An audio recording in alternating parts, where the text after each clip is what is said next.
भगवान श्री कृष्ण कहते हैं, जिंदगी में अगर आगे बढ़ना है तो कभी निर्भर मत रहना गैरों पर। सफलता उन्हीं को मिलती है जो खड़े होते हैं अपने पैरों पर। ऊंचाई पर वो ही पहुंच पाते हैं जो प्रतिशोध की बजाय परिवर्तन की सोच रखते हैं। सपने सिर्फ देखने मात्र से ही पूरे नहीं होते, बल्कि सपनों को पूरा करने के लिए इन्हें जीना पड़ता है। किसी भी मुकाम को हासिल करने के लिए सिर्फ उनके सपने देखना काफी नहीं होता, इसे हासिल करने के लिए जी तोड़ मेहनत करनी होती है, कठिन परिश्रम करना होता है, त्याग करना होता है। तब जाकर कहीं हमें सफलता का स्वाद चखने को मिलता है। और यदि आपको जीवन में बेहतरीन परिणाम चाहिए, तब आपको किस्मत पर नहीं, अपनी मेहनत पर भरोसा करना चाहिए। असफलता आपको तब तक नहीं मिल सकती जब तक आपकी सफलता पाने की इच्छा मजबूत है। इसलिए सफलता पाने की इच्छा को सदैव प्रबल रखिए। जीवन में कभी निराश नहीं होना, क्योंकि कमजोर आपका वक्त होता है, आप नहीं। अनुमान मन की कल्पना है और अनुभव जीवन का सबक। सच्ची खुशी तभी होती है जब आपकी सोच, कथन और कर्म में समानता हो। और बुरा वक्त आपको जिंदगी में उन सच्चों का सामना करवाता है जिनका आपने अपने अच्छे वक्त में कभी ख्याल भी नहीं किया होता है। वाणी और पानी दोनों में छवि नजर आती है। पानी स्वच्छ हो तो चित्र नजर आता है, और वाणी मधुर हो तो चरित्र नजर आता है। पूर्ण लगन के साथ अपना कार्य करो, लेकिन उसके फल की इच्छा मत करो, क्योंकि जब आप फल की इच्छा करते हैं तो कहीं ना कहीं अपने कार्य में पूर्ण रूप से समर्पित नहीं हो पाते। अपनी इच्छा शक्ति से अपने आप को नया आकार दें। भगवान श्री कृष्ण कहते हैं कि मेरे लिए न कोई घृणित है, न ही कोई प्रिय, और न ही कोई निर्धन, और न ही कोई धनी। बस जो भक्ति भाव के साथ मुझे याद करते हैं, मैं उनका हूँ और वो मेरे। भगवान श्री कृष्ण कहते हैं, सफल लोगों और असफल लोगों में बहुत बारीक सा अंतर होता है। जितने भी सफल लोग होते हैं, उनकी सफलता का सिर्फ एक ही राज है, निरंतर मेहनत और कभी ना टूटने वाला हौसला। दुनिया में कोई भी ऐसा मुकाम नहीं जिसे इंसान द्वारा हासिल ना किया जा सके, बशर्ते हम जो भी लक्ष्य अपने लिए देखते हैं उसे हासिल करने के लिए हमें प्रतिबद्ध होकर मेहनत करनी चाहिए। अगर आप अपने लक्ष्य के लिए लगातार मेहनत कर रहे हैं और बिना रुके, बिना हिम्मत हारे लगे हुए हैं, तो एक ना एक दिन निश्चित रूप से आपको सफलता मिलेगी, इसमें कोई दो राय नहीं। और लक्ष्य के रास्ते में कई बार ऐसे मौके भी आते हैं जब हम अपना हौसला खोने लगते हैं। सच कहें तो ये ही वो मौके होते हैं जब हमें खुद को और मजबूत करके आगे बढ़ने के लिए प्रेरित करना चाहिए।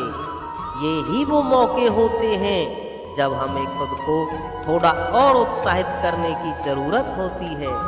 हमें खुद को यकीन दिलाना होता है कि मैं अपने लक्ष्य में जरूर कामयाब हो जाऊंगा। और ये उत्साह, जोश या प्रेरणा हमें या तो किसी व्यक्ति द्वारा दी जा सकती है, या फिर हमें दूसरे सफल व्यक्तियों की कहानियों से खुद को उत्साहित करना होता है। तुम्हारे अंदर अभी इसी वक्त वो सब कुछ है जो तुम्हें दुनिया से सामना करने के लिए चाहिए।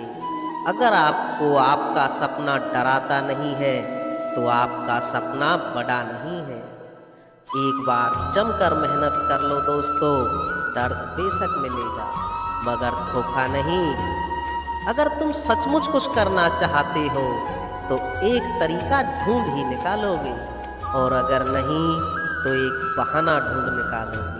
1 मिनट में जिंदगी नहीं बदलती, परंतु 1 मिनट सोचकर लिया हुआ फैसला पूरी जिंदगी बदल देता है।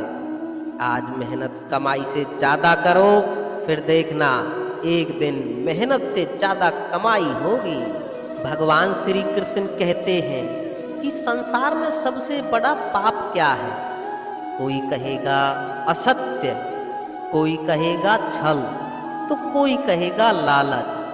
नहीं, संसार में सबसे बड़ा पाप है नारी का असम्मान, नारी का मान भंग करना।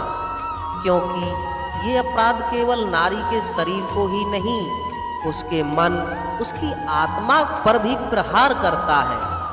अब प्रश्न ये उठता है कि जिसने ये अपराध किया है उसको दंड क्या दिया जाए?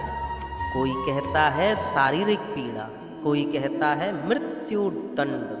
किंतु इस अपराध का दंड निश्चित करने से पूर्व ये जानना महत्वपूर्ण नहीं है कि अपराधी है कौन।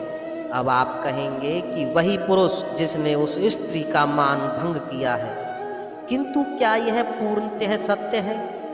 क्या स्वयं के अपमान के लिए, स्वयं के सम्मान को खोने के लिए कभी कभी नारी स्वयं उत्तरदायी नहीं हो सकती? सोच कर देखिए।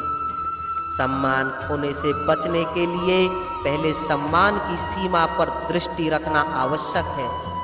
रावण सीता का हरण इसलिए कर पाया क्योंकि सीता ने भोलेपन के कारण रावण का उस सीमा का लांघना सरल कर दिया। किंतु अशोक वाटिका में रावण उसी सीता को स्पर्श तक नहीं कर पाया, क्योंकि उन्होंने रावण और उनके बीच में तिनके की एक छोटी सी दीवार बना दी। जीवन में ना कहना सीखें। यदि कोई आपके सम्मान की सीमा को पार करने की कोशिश करे तो उसे वहीं रोकना सीखिए।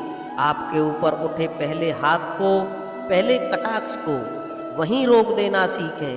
फिर किसी पुरुष में साहस नहीं कि वो पुनः आपका उपहास करने का प्रयास भी कर सके, क्योंकि नारी जननी है, आराध्य है। तो स्वयं को निर्बल मानकर आप अपराधी न बने। भगवान श्री कृष्ण कहते, एक कमल के पुष्प को देखिए, इसकी एक विशेष बात है, जल स्तर जितना भी बढ़ जाए ये पुष्प सदैव जल स्तर के ऊपर ही रहेगा। और इसका कारण है इसकी ये नाल। जैसे जैसे जल स्तर बढ़ता है वैसे वैसे ये नाल भी बढ़ती है और इस पुष्प को जल स्तर के ऊपर रखती है। किंतु जब जल स्तर घटता है ये नाल घट नहीं पाती और फिर स्वयं के साथ ही इस पुष्प का भी विनाश कर देती है। मनुष्य के साथ भी यही होता है। जैसे जैसे मनुष्य समृद्ध होता जाता है वैसे वैसे उसका जीवन स्तर बढ़ता जाता है, उसकी अपेक्षाएं, उसकी आवश्यकताएं बढ़ जाती हैं। किंतु जब संपन्नता घटती है उसकी आवश्यकताएं कम नहीं हो पाती और फिर इसी कमल की भांति मनुष्य भी टूट जाता है। तो फिर क्या करें, क्या किया जाए इस परिस्थिति में? जीवन स्तर बढ़ाना छोड़ दें? कदापि नहीं। किंतु जीवन स्तर बढ़ाने के साथ साथ अपनी आत्मशक्ति को सुदृढ़ करें।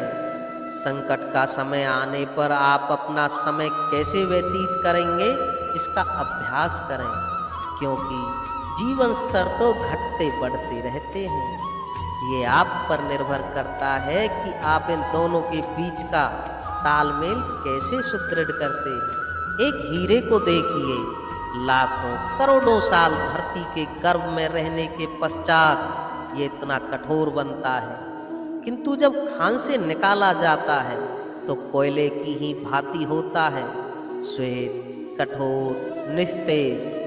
किंतु जब इसे तराशा जाता है तब इसे तेज प्राप्त होता है और तब ये अपना मूल्य बढ़ाता है। संसार में मनुष्य के साथ भी यही होता है।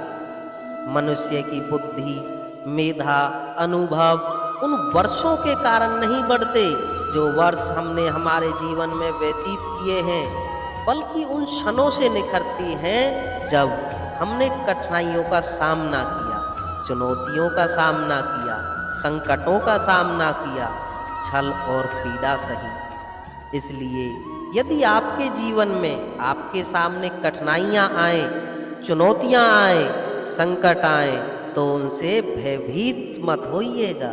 तो दोस्तों, भगवान श्री कृष्ण के इन विचारों को अगर आप अपने जीवन में अपनाते हैं तो कठिन से कठिन समय में भी आप धैर्यवान बनकर रह सकते हैं और अपने लक्ष्य पर पहुंच सकते हैं। तो दोस्तों, फिर मिलते हैं नेक्स्ट वीडियो में। तब तक के लिए जय श्री कृष्णा।